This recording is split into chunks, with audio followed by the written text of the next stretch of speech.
100 बिच्छू काटने की पीड़ा। और जब वही प्राणी शरीर को त्याग करके जब जीव निकलता है तो 1000 बिच्छू के काटने की पीड़ा उस प्राणी को बर्दाश्त करनी पड़ती, लेकिन सबको नहीं। कर्मा भाव, कर्म के हिसाब से जैसा तुमने कर्म किया है उसी हिसाब से आपको सदगति प्राप्त होगी, इसमें कोई संदेह नहीं है।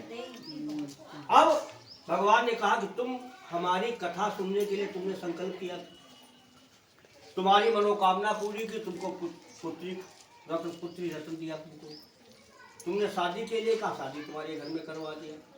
उसके बाद तुम व्यापार करने के लिए आए हो, तुमको जेल खाने में हमने डरवा दिया। तुम्हारे घर पर माता और पुत्रियों ने तुम्हारे लिए भगवान की हमारी कथा ही उन्होंने सुनी, तुम्हारे आने के लिए उन्होंने प्रार्थना हमसे की, तब तुमको घर को लिए चल रहे हैं, लेकिन फिर भी तो हमसे झूठ बोल गए। कारण हराम की कमाई से तुम्हारे पास है, जो धन तुमको मिला है बगैर कमाई का, वो हराम कमाई है तुम्हारे पास, उसके घमंड में आकर के तुम भूल गए। लेकिन एक चीज याद रखो साहूकाल जी, कि धन के घमंड को प्यारे मन से दूर करो, और दौलत खजाना माल सब यही रह जाना है, और थोड़ी सी जिंदगी में सिया राम का ध्यान धरो, और आयो तुम जहाँ से फिर वही जाना है। तो हुज्जत लड़ाई करने का कुछ काम नहीं, और काहू को किसी से तो ही बैर कर जाना है, और लाखन माँ एक बात तुमको बताए जात, और काहू को सताओ बत अंत मर जाना है। तो ये किसी का नहीं, नगाड़ी घोड़ा बंगला ये कोठी मकान ये किसी का नहीं, जब तक श्वासा है तब तक गेट पोछा जा रहा है, और ये श्वासा शरीर से निकल जाएगा तब क्या होता है, जल्दी करो नहीं मच्छी खराब हो जाएगी। कब ना कहे अम्माई का पुछती रहा 10 मिनट पौड़ा ले बैठी रहा, तब जल्दी करो न मच्छी खराब हो जाएगी। तो ये भगवान की क्रियाकलाप है, ये भगवान की ही जो है देन है। और केवल मनुष्य के सारे में सत्कर्म और बुरे कर्म, अच्छे कर्म और बुरे कर्म ही जाते हैं भुजाओं में बैठ कर। आज ये शरीर हमारा 5.5 हाथ का है, और जब ये नृत्य को प्राप्त होता है तो 1 उंगली के समान रह जाता है, पूरा शरीर 1 उंगली के समान। गरुड़ पुराण अगर सुना होगा तो पंडित जी ने बताया होगा। इसी अंगुल भर के शरीर से यम मार्ग के जितने भी कष्ट है सब आपको बर्दाश्त करने पड़ेंगे, चाहे जो भी हो, चाहे जलती बालू हो, चाहे जलती हुई अग्नि हो, चाहे कांटों भरा वन हो, जो भी हो। लेकिन वहाँ भी सत्कर्म अगर तुम्हारे की अच्छे हैं, सत्मार्ग आपने अपनाया है, भूखों की भूख देखी है, प्यासों को पानी पिलाया है, गरीबों का सम्मान किया है, गरीबों की कन्याओं के ब्याह में आपने मदद की है, तो आपके लिए दिव्य रथ आकर के आपको ले जाएंगे। ये हमारे सामने, आप आंखों के सामने प्रत्यक्ष का प्रमाण हमारे सामने है, हमने देखा है कि प्राणी कैसे जाता रथ पे बैठ करके। तो जैसा कर्म करोगे वैसा आपको फल प्राप्त होगा, जैसी करनी वैसा फल, आज नहीं तो निश्चय करना। भगवान समझाया, फिर वह मूड डाले पड़े साहूकार, कल महाराज हमारे वह मनोकामना फिर से पूरी कर दो। लेकिन याद की संकर हम कह ले आपके चरणों के संबंध खाते कहता हूँ कि हम तुम्हारी माया में नहीं पड़ेंगे, हम तुम्हारी माया में नहीं पड़ेंगे, और तुम हमारी नौका जैसे पहले धन की भरी ना वैसे भरती। भगवान कहें ठीक, तुम धन के लालची बहुत हो, तुमका धन दे जाओ, साहूकार मत, तुम्हारा मनोकामना। साहूकार वहां से आए, अब आए मैं नौका खोल देती।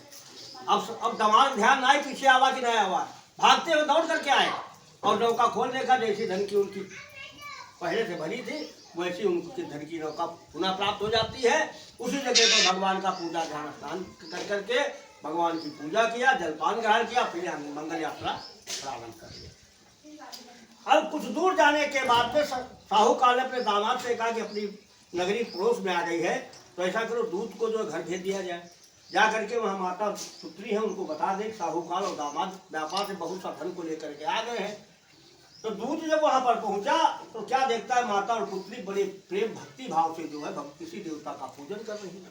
साहूकार की कथनानुसार उसने कहा गाँव के निकट ससुर और दामाद व्यापार से वापस आ गए।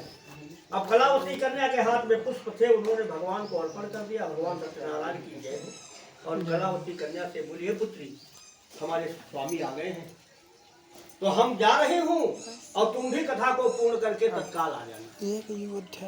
अब माता तो उनकी भगवान की हाथ पांव जोड़ करके जो है घर के बाहर निकली। कलावती कन्या बोली कर पति आवा तो हमारा गंवार है। तो कलावती कन्या के हाथ में फूल वही भगवान चढ़ाएगी, सत्यनारायण भगवान की जय। तो कथा को छोड़ करके और प्रसाद को त्याग करके कलावती कन्या भी पीछे माते लगती। भगवान बोली वाली जी के पति तो बहुत प्यार है और हमारी कथा हमारा प्रसाद हो कुछ नहीं प्यार, चलो भी दर्शन करा रहे। शेषनाग को आदेश दे दिया भगवान ने कि जहाँ पे दामाद की नौका जरा फन हल्का सा डाउन करो बेटा। जो ही शेषनाग ने फन डाउन किया, दामाद की नौका जल सहित जो है थल सहित जल में बैठ कलावती कन्या जब पहुंची और जब अपने पति को नहीं देखती है तो बिलाप करके रोने लगती है। अपने पिता से कहती है पिताजी हमको एक पादुका खड़ा पति की पादुका दे दीजिए, हम भी छाती में लगा करके डूब जाएंगे, बगैर पति के दुनिया में रहना बिठा है। तो बगैर पति के जब सीता जी नहीं रह पाई अयोध्या में तो हम कैसे रह पाऊंगे। जब राम को वनवास हुआ तब माता सीता से भगवान ने कहा यहाँ सास है ससुर है और तुम्हारे घर पर माता पिता है, जनकपुरी में अयोध्या में सास ससुर है, इन्हीं की सेवा करना। पलक झपकते 14 साल गुजर जाएंगे और मैं वापस आ जाऊंगी। तब कौशल्या से सीता माता ने हाथ जोड़ करके कहा क्या कि जिया बीनु दे नदी बीनु बारी और तई सई नाथ पुरुष बीनु नारी।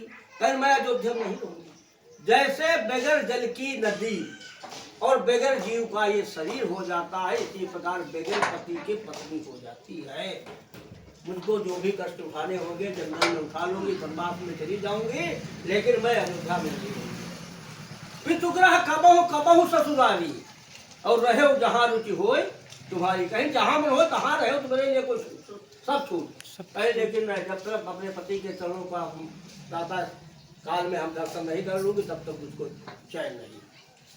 चाहे बाघ मिले, चाहे वन मिले, चाहे जंगल मिले, चाहे नदी को नारे मिले, लेकिन जो सुख हमारे पति के चरणों में है वो अयोध्या और जनकपुर में नहीं। तो आज कलावती कन्या अपने पिता से कहती है कि हमको पति की पादुका खड़ाऊ दे दीजिए, मैं छाती में लगा करके डूब जाऊंगी, बगैर पति की दुनिया में नहीं रहूंगी।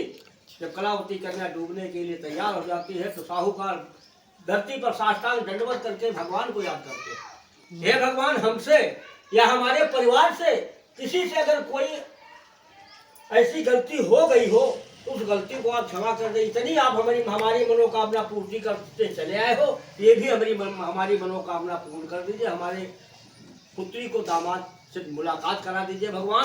हम आपकी शरण में साष्टांग प्रणाम करता हूँ और महाराज तुम्हारी कथा हम जरूर सुनेंगे, हम कथा नहीं भूले हैं।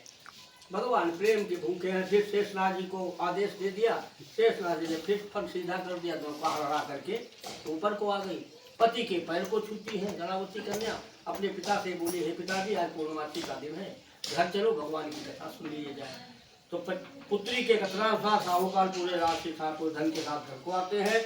अपने घर पर पंडित को बुला करके विधि विधान से भगवान की कथा को सुनते हैं और फिर संकल्प दोहराते हैं कि हम तुम्हारी माया में नहीं पड़ेंगे, चाहे जिस योनि में जन्म देना, लेकिन हम तुम्हारी माया में नहीं पड़ेंगे। इतनी कथा चौथे अध्याय के बीच में नीम सारायण क्षेत्र में 88,000 विषयों के बांचने वाले सूत जी महाराज सुनाई रहन। इस स्कंद पुराणे रीवा खंडे सत्यनारायण कथायाम चतुर्थोध्याय बुरहावली कृष्ण चंद्र की जय जय।